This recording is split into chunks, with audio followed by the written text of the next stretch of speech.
मेरा पहला जो एग्जाम था जब मैं ग्रेजुएशन के फर्स्ट ईयर में था, तब मैंने पहला एग्जाम दिया था, वो था RSMSSB LDC का। हमारे राजस्थान की एक LDC की एग्जाम होती है, वह थी। उसमें मेरा पहले ही अटेम्प्ट में सिलेक्शन भी हो गया। तो पहली जो जॉब थी मेरी 20 की एज में आ चुकी थी और 17 जुलाई 2020 को ऑलमोस्ट मेरी ज्वाइनिंग हो चुकी थी। तो पहली जॉब आई, उसके बाद दूसरी CHSL में भी आई, MTS में भी सिलेक्ट हो गया, उसके बाद CGL में भी सिलेक्ट हो गया, NTPC में भी हुआ। तो इस तरह से बहुत सारे एग्जाम बैक टू बैक होने लगे। जब प्रिपरेशन स्टार्ट करी, आपने बताया कि आपने बिना कोचिंग के सेल्फ स्टडी से किया है और हिंदी मीडियम से यहाँ प्रीवियस ईयर लास्ट के 4 से 5 साल तक ये बहुत इंपॉर्टेंट रोल है और वो क्वेश्चन सेम बार बार आपको रिपीट होते मिलेंगे। तो अगर आप 4 से 5 साल तक ये क्वेश्चन लगा लेते हैं तो मुझे नहीं लगता कोई सिलेक्शन रोक सकता है। मैं एक बार एक बुक को नहीं करता, मैं एक बुक को 10 बार 8 बार करता हूँ। उसके बाद नेक्स्ट बुक लगाता हूँ। अच्छा, जैसे कि आपको पेमेंट वगैरह जो मिली होगी फर्स्ट, तो उस टाइम कितनी मिली थी और क्या रिएक्शन था? Hello everyone, welcome to student. और हमारे साथ हैं अभी गणेश सर, जिनका SSC CGL में 574 रैंक के साथ ASO इन CSS में सिलेक्शन हुआ है। इसके अलावा इन्होंने करीब आधा दर्जन से भी ज़्यादा गवर्नमेंट एग्जाम्स को क्लियर कर रखा है। साथ ही हिंदी मीडियम बैकग्राउंड से बिलोंग करते हैं। तो आज हम इनसे जानते हैं कि इन्होंने SSC CGL की एग्ज़ाम की तैयारी कैसे करी। साथ हिंदी मीडियम बैकग्राउंड के जो स्टूडेंट्स होते हैं उनको कभी कभी मैथ और जनरली इंग्लिश से ज़्यादा प्रॉब्लम होती है, तो उनको कैसे डील करें, ये सारी चीज़ें हम डिस्कस करेंगे। सो अभी तक आपने चैनल को सब्सक्राइब नहीं किया, चैनल को सब्सक्राइब कर लीजिए। आप अपना एजुकेशन बैकग्राउंड वगैरह बताइए। जैसा कि मैंने बताया कि मैं सीखकर राजस्थान से बिलोंग करता हूँ। तो मेरा जो शुरुआती जो पढ़ाई हुई है वो मेरी गांव में ही हुई है। 10th या 12th या जो भी ग्रेजुएशन है, ग्रेजुएशन मैंने BSc किया है और 10th और 12th ग्रेजुएशन तीनों मेरे गांव से ही हुई है। तो एकदम रूरल बैकग्राउंड से ही मैं बिलोंग करता हूँ और वहीं से ही मेरी जो एजुकेशन है वो पूरी हुई है। और वो जो 10th 12th ग्रेजुएशन सब है हिंदी मीडियम में हुई है। ओके, सो CGL या फिर आपने जो बताया बहुत सारे एग्जाम दिए, थोड़ा उसके बारे में बताइए कि कौन कौन से एग्जाम दिया या फिर सिलेक्शन किस में लिया आपने? मेरा पहला जो एग्जाम था जब मैं ग्रेजुएशन के फर्स्ट ईयर में था, मतलब पहला ईयर में ही था मैं ग्रेजुएशन के, तब मैंने पहला एग्जाम दिया था, वो था RSMSSB LDC का। हमारे राजस्थान की एक LDC की एग्जाम होती है, वह थी। उसमें मेरा पहले ही अटेम्प्ट में सिलेक्शन भी हो गया। तो पहली जो जॉब थी मेरी 20 की एज में आ चुकी थी और 17 जुलाई 2020 को ऑलमोस्ट मेरी ज्वाइनिंग हो चुकी थी, जब मैं केवल 20 साल का था। तो पहली जॉब वो थी। उसके बाद बैक टू बैक जब हम एक तैयारी कर रहे होते हैं तो एक लेवल होता है, उससे अगर हमने अच्छी तैयारी कर ली है तो उसके बाद बैक टू बैक सिलेक्शन होने लग जाते हैं, ऐसा मेरा मानना है। तो पहली जॉब आई, उसके बाद दूसरी CHSL में भी आई, MTS में भी सिलेक्ट हो गया, उसके बाद CGL में भी सिलेक्ट हो गया, NTPC में भी हुआ। तो इस तरह से बहुत सारे एग्जाम बैक टू बैक होने लग गई और उसके बाद एक ऐसी कंडीशन आ गई कि मैं एग्जाम को स्किप करने लग गया। ओके, जनरली जब प्रिपरेशन स्टार्ट करी थी तो आपको लगता था कि सिलेक्शन ले लूँगा, मैं पढ़ने में ठीक ठाक हूँ, और कभी कभी डाउट होता है कि हम तैयारी कर रहे हैं और गवर्नमेंट एग्जाम्स इतने टफ हैं कि निकालना इनको इम्पॉसिबल है। कभी कभी हम आसपास ऐसे लोगों को नहीं देखते हैं जो कि सिलेक्ट हुए हों। जब मेरी पहली एग्जाम क्रैक हुई थी उससे पहले मुझे भी ये लगता था कि यार एग्जाम, गवर्नमेंट एग्जाम इतना हुआ है चारों ओर की गवर्नमेंट एग्जाम क्रैक करना इतनी बड़ी मुश्किल है, या जिसका एग्जाम क्लियर होता है वो हीरो है, इस टाइप की इमेज रहती है हमारे गांव में भी। गांव में एक जना सिलेक्ट हुआ है, 2 सिलेक्ट हुए हैं तो उनका नाम होता है पूरे गांव में कि हाँ वो सिलेक्ट हो चुका है। तो उस टाइम मुझे भी ये लगता था कि सिलेक्शन लेना यार इतना आसान तो नहीं है। बट जब पहला एग्जाम मेरा क्लियर हुआ RSMSSB LDC का, उसके बाद मुझे ये लगा कि यार एग्जाम क्लियर तो हो सकता है। तो उसके बाद धीरे धीरे मुझे भी बिलीव होने लगा। बट उससे पहले के स्टेज में यही था कि यार एग्जाम इतना आसान तो नहीं होगा क्रैक करना। ओके, जब एग्जाम क्रैक हुए तो आप हीरो बन गए थे फिर गांव के लिए, कैसा सिस्टम था? वो तो होता ही है, जब भी एग्जाम हो, स्टेट एग्जाम हो या कोई भी एग्जाम हो, अगर आप गवर्नमेंट जॉब में सेलेक्ट होते हो तो डेफिनेटली आपकी एक अलग इमेज बनती है। आप रिश्तेदारी में जाते हो, अपने घर में भी आपको एक अलग नजर से देखा जाने लगने लगता है और आपको एक अलग रेस्पेक्ट तो डेफिनेटली मिलती है। ओके, सो जब प्रिपरेशन स्टार्ट करी, आपने बताया कि आपने बिना कोचिंग के सेल्फ स्टडी से किया है और हिंदी मीडियम से हैं आप, तो कैसे स्टार्ट हुई ये तैयारी? मतलब जनरली कभी जब हम सोचते हैं गवर्नमेंट एग्जाम्स की तैयारी के लिए तो कोचिंग वगैरह देखते हैं, या फिर आपने कैसे किया? मैंने सबसे पहले तो SSC का मुझे कैसा पता चला, तो वो पता चला जैसे होर्डिंग पे हम लगे देखते हैं कि SSC 10+2 MTS CHSL ये लिखा होता है। तो मुझे ये पता चला कि हाँ यार SSC कोई एग्जाम है, और SSC के साइड में बैंक भी लिखा था। बट मैंने सोचा कि बैंक में तो फिर भी मुझे ग्रेजुएशन करनी पड़ेगी और उसके बाद ही मैं एग्जाम दे पाऊंगा। तो मैंने SSC से स्टार्ट किया। SSC में जस्ट मुझे पहले कुछ नहीं पता था, बट कोचिंग के नाम पे जैसे हमारे लोकल लेवल पे कोचिंग्स है कुछ, तो मैं उसमें 1 महीना गया जस्ट, और 1 महीना वहाँ गया तो जस्ट मुझे ये पता चल गया कि हाँ SSC में ये कुछ किताबें हैं, अम्बी पब्लिकेशन की बुक का पता चला या राकेश यादव सर की बुक का पता चला। तो कुछ कुछ किताबों का पता चल गया कि हाँ ये किताबें होती है। तो 1 महीने बाद मुझे पता चल गया कि यार ये गाँव लेवल की कोचिंग कोई काम की मेरे नहीं पड़ेगी और मुझे यहाँ से निकल जाना चाहिए। तो मैंने वो कोचिंग छोड़ी और अपने आप से ही स्टार्टिंग की तैयारी करना। तो मैंने जस्ट शुरू में जो प्रीवियस ईयर की बुक्स थी, अम्बी पब्लिकेशन हो गई, राकेश यादव सर की बुक हो गई, तो इन बुक्स से स्टार्ट किया, खुद से ही करना। और फिर उनके पीछे सॉल्यूशन देखता, और इस तरह से ही मेरी स्टार्टिंग हुई थी। ओके, जैसे स्टार्ट किया था तो आपको ये नहीं लगा कि आप हिंदी बैकग्राउंड के हैं और एसएससी में ज़्यादातर इंग्लिश पूछी जाती है और कहीं ना कहीं इंग्लिश ही एक फैक्टर रहता था सिलेक्शन दिलाने का? आप तो हालांकि चारों सब्जेक्ट को मेंस में भी आने लग गए, पहले इंग्लिश आता था और मैथ आता था। जी, इंग्लिश की वेटेज तो बहुत ज़्यादा है, और हिंदी मीडियम वालों के इसलिए इतना आसान तो नहीं होता कि हाँ वो इंग्लिश में बहुत अच्छा स्कोर कर रहे हैं। बट मेरा मानना ये है कि अगर आप कंसिस्टेंटली लगातार लगे हो अपने आप को इंप्रूव करने में, अगर आप अपने आप में बिलीव रखते हो कि नहीं इंग्लिश मीडियम वालों के लिए क्या ज़्यादा होगा, एक्स्ट्रा क्या हो सकता है, उनका कॉम्प्रिहेंशन पार्ट ज़्यादा हो सकता है, ग्रामर के रूल्स या वोकेबलरी तो उनकी भी उतनी नहीं होगी, हाँ ये मान सकते हो कि कॉम्प्रिहेंशन पार्ट उनका डेफिनेटली अच्छा हो सकता है। बट वहीं से मैंने सोचा कि अगर उनका कॉम्प्रिहेंशन पार्ट अच्छा हो सकता है, बाकी दो तो नहीं है, तो मैं बाकी दो को अच्छे करके रखूं और कॉम्प्रिहेंशन के लिए इतना करके रखूं कि हाँ चलो एक एवरेज, अगर टॉपर भी ना बन पाऊं कॉम्प्रिहेंशन में तो एक एवरेज स्कोर में कर पाऊं। और इसी तरह मैं एक ऑलराउंडर की तरह मैंने इंग्लिश में जो है अप्रोच रखी, और उससे मेरा अच्छा स्कोर भी आया। ओके, ऑलराउंडर की बात हुई है तो आपका मैंने इंस्टा बायो देखा, तो उसमें ऑलराउंडर गणेश करके लिख रखा है शायद आपने। जी सर। तो ये क्या सिस्टम है? सर वो इसीलिए क्योंकि मेरा जो अप्रोच रही थी अपने प्रिपरेशन के दौरान वो ऑलराउंडर की ही रही थी कि मैं ऑलराउंड परफॉर्म करूं चारों सब्जेक्ट में। कहीं भी ऐसा मुझे नहीं था कि मैं मैथ्स में स्पेशलिटी हासिल करूं या इंग्लिश में करूं। मुझे ये था कि मैं हिंदी मीडियम से हूं तो इंग्लिश में भी मैं स्पेशल नहीं बन सकता, और ठीक है मैथ्स में भी मुझे नहीं बनना। मुझे ये था कि ऑलराउंड परफॉर्म करूं चारों सब्जेक्ट में, और उसके बाद मेरा रिजल्ट अच्छा आया, और ऐसा ही मैंने किया अपने प्रिपरेशन। ओके, फर्स्ट अटेम्प्ट में आपका जो सिलेक्शन है वो एएसओ इन सीएसएस में हो गया है, जो कि जनरली ऑलमोस्ट हर स्टूडेंट की प्रेफरेंस भी होता है कि एएसओ मिल जाए सीएसएस में।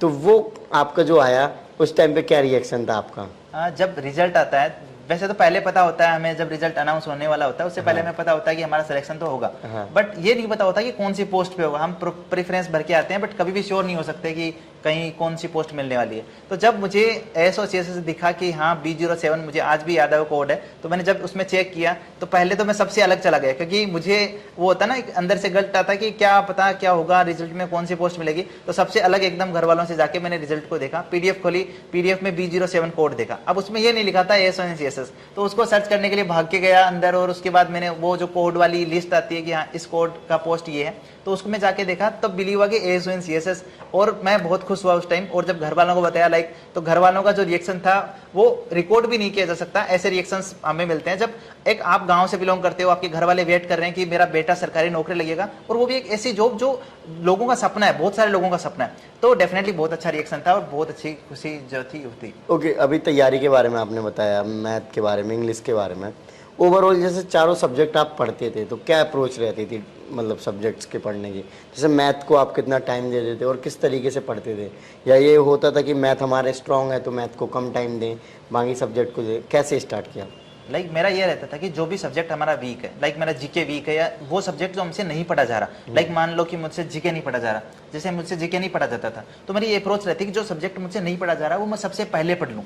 सुबह उठा तो सुबह 3 घंटे या 4 घंटे जितना भी मुझे पढ़ना है, मैं जीके को सबसे पहले पढ़ता था। मेरा जैसे 8 बजे उठा तो 8 से 12 के बीच में मैंने जीके पढ़ लिया, ताकि एक सब्जेक्ट वो मेरा कवर हो गया जो मेरे को वीक लगता है या मुझे लगता है कि यहाँ मैं नहीं पढ़ पा रहा इसको, तो उसको मैं सबसे पहले कर लेता था। उसके बाद बाकी सब्जेक्ट को पढ़ता था। मैथ्स को भी मैंने ज्यादातर प्रैक्टिस पे बहुत ज्यादा कंसंट्रेट किया है कि 2 से 3 घंटा में प्रैक्टिस कर पाऊँ। प्रीवियस ईयर की बुक को मैंने बार बार लगा के अपने जो स्किल्स है उनको इनहेंस किया।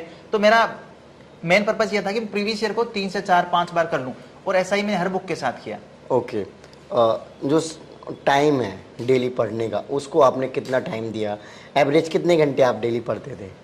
वैसे तो मैंने कभी काउंट नहीं किया कि मैं कितने घंटे पढ़ रहा हूँ, क्योंकि मेरा एक था कि यहाँ पढ़ना है। तो फिर भी अगर एक एवरेज मान के चलें तो 10 घंटे या 8 घंटे मेरा एवरेज रहता था, 8 से 10 घंटे जितने में पढ़ता था। ओके, 8-10 घंटे आप कंटिन्यूसली अच्छे से पढ़ते थे, या फिर कुछ टाइम वैसे भी निकाल दिया कि हम पढ़ रहे हैं, पता नहीं हमने क्या पढ़ लिया और बाद में थोड़ी देर बाद याद आया कि यार हम कहाँ खो गए?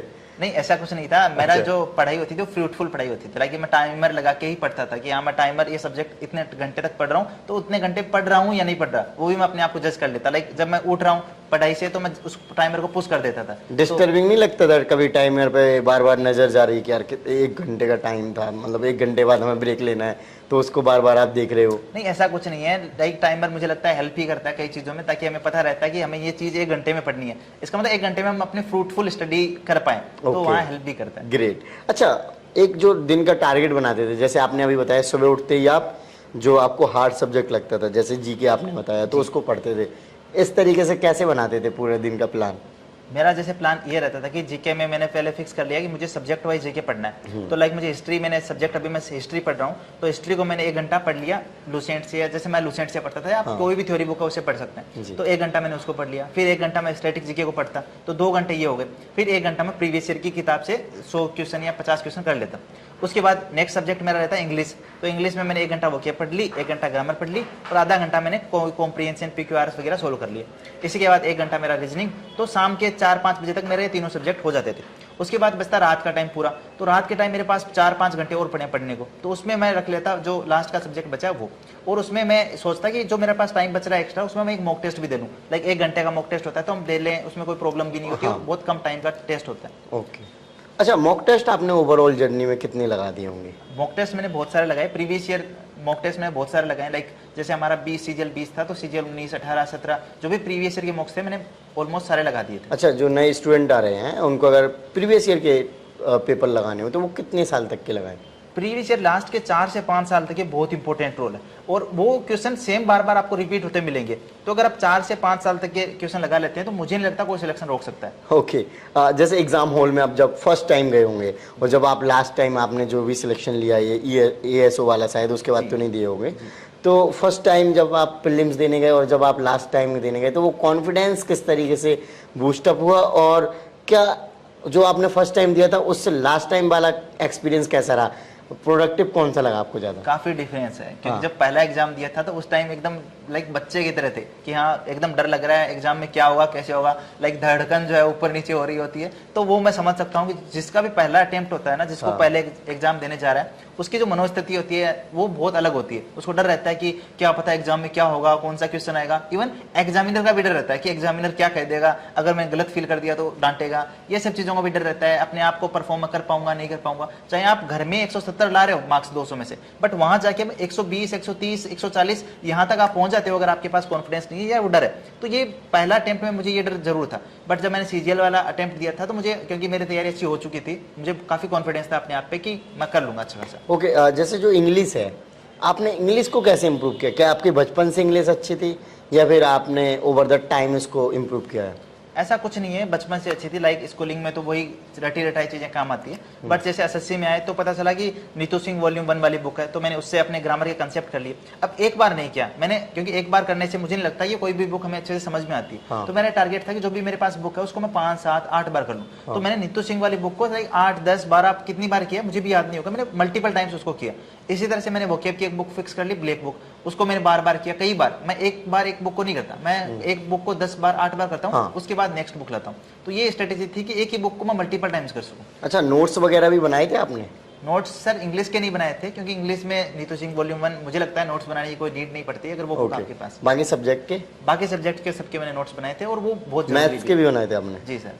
मैथ्स में क्या नोट्स बनाते थे? नोट्स में लाइक जो भी टीचर ने पढ़ाया है या जो भी मैंने खुद से पढ़ा है उस चीज को, जो भी फॉर्मूले ट्रिक से लिखते थे, या फिर मतलब पूरा क्वेश्चन लिख रहे हो? क्वेश्चन भी लिखना मुझे लगता है जरूरी है, तो क्वेश्चन भी मैं लिखा करता था। क्वेश्चन भी आप लिखते थे? ताकि जब हम एग्जाम आए पास में तो एक बार हमें पूरा टॉपिक रिवाइज करना है, तो 10-20 क्वेश्चन से हमारा पूरा टॉपिक रिवाइज हो रहा है, तो मुझे लगता है क्वेश्चन भी लिख लेना चाहिए जब नोट्स बना रहे हैं। ओके, देखो कई बार क्या होती है, कुछ फैमिली जो स्टूडेंट्स आते हैं उनके फैमिली कंडीशन अच्छी नहीं होती है, फाइनेंशियली उतने स्ट्रांग नहीं होते, कई बार फैमिली का प्रेशर भी होता है, कई बार डिमोटिवेशन भी आ जाती है चीज़ें। तो इस तरीके की चीज़ें आपके साथ हुई हैं? तो हुई हैं तो कैसे डील करा आपने? ऐसी चीज़ मेरे साथ हुई है, डेफिनेटली हुई है। जब मैं उस जॉब में था, एलडीसी वाली जॉब में, फर्स्ट जॉब में था, तो उस जॉब से मैंने कुछ टाइम के लिए उस जॉब को मैंने छोड़ दिया था। लाइक छोड़ के मैं आ गया था कि मुझे सीजीएल की प्रेप करनी है। तो उस टाइम का जो प्रेशर था, मुझे फील हुआ कि मैं एक जॉब को छोड़ के आया हूँ और फिर मुझे अब दूसरी जॉब के लिए मैं सीजीएल के लिए जा रहा हूँ, एक अलग सोच के साथ जा रहा हूँ कि मैं इसमें ही लेके रहूंगा।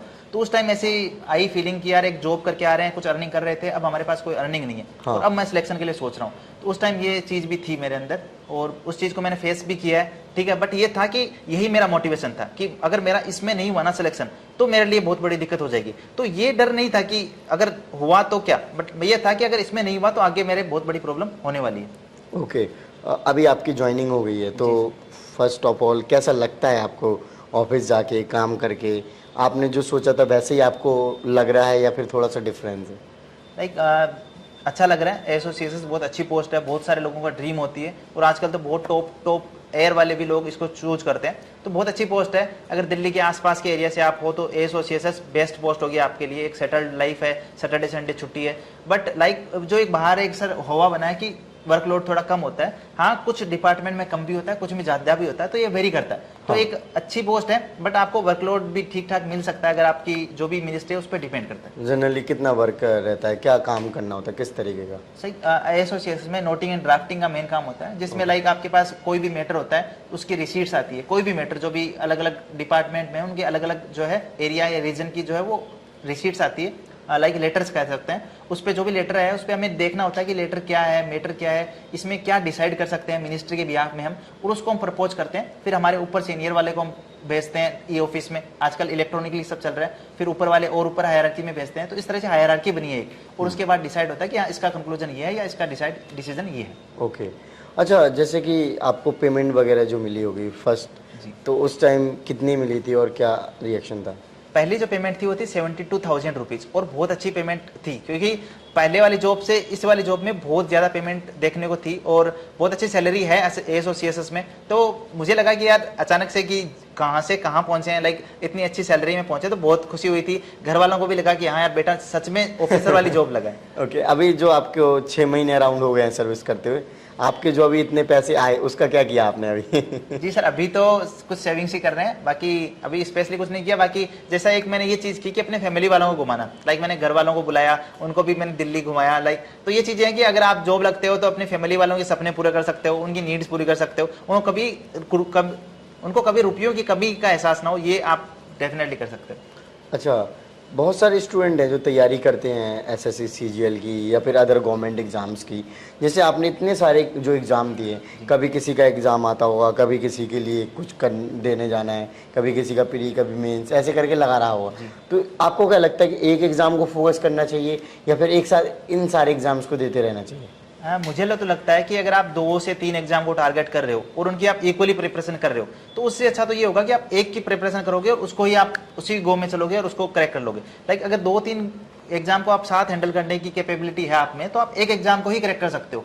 तो मुझे लगता है एक एग्जाम पे फोकस करना चाहिए। आप जब डिमोटिवेट होते थे या फिर कभी ऐसी सिचुएशन आई होगी कि आपके फैमिली वाले आपका साथ नहीं दे रहे हैं या फिर आपको कोई डिमोटिवेट कर रहा है या फिर किसी के साथ फाइनेंशियली भी प्रॉब्लम आती है, तो आपके साथ कुछ ऐसी प्रॉब्लम आई हैं? अगर आई हैं तो उनको कैसे टैकल करना चाहिए या फिर कैसे दूर करना चाहिए?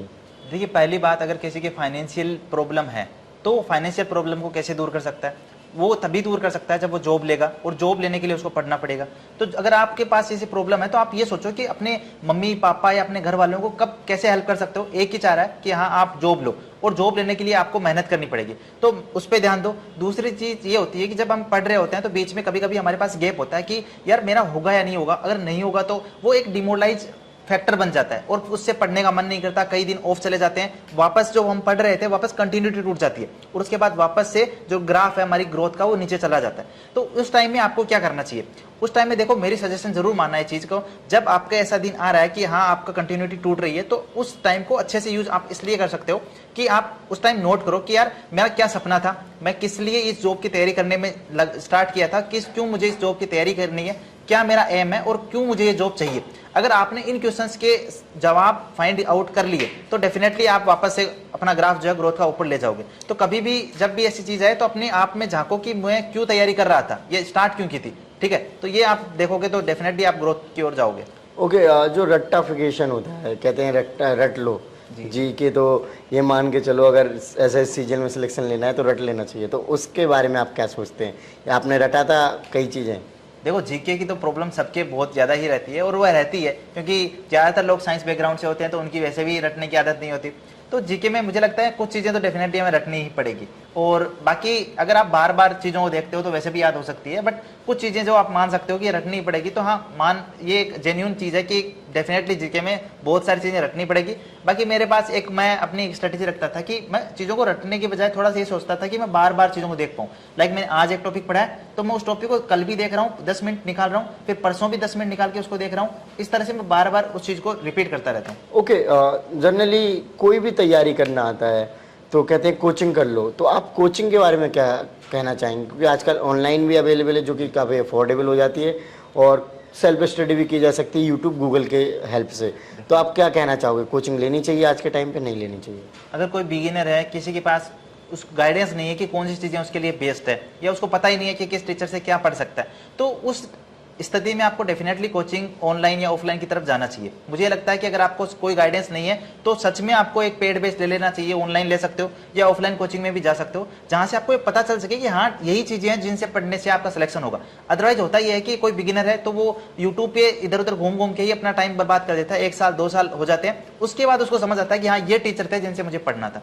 तो अगर आप बिगिनर हो तो डेफिनेटली आपको एक पेड बेच ले लेना चाहिए या ऑफलाइन कोचिंग करनी चाहिए। बट अगर आपने पहले से 1-2 अटेम्प्ट दे रखे हैं या आपको पता है कि हाँ ये बुक्स है, ये टीचर्स हैं यूट्यूब पे जो फ्री पढ़ा रहे हैं या अच्छे टीचर्स हैं, तो अगर पहले से आपको पता है या कोई बताने वाला है तो आपको कोई नीड नहीं है बेस लेने की। यूट्यूब से भी सब किया जा सकता है, क्योंकि मैंने भी जो चीजें मुझे नहीं आती थी मैंने यूट्यूब से ही की है।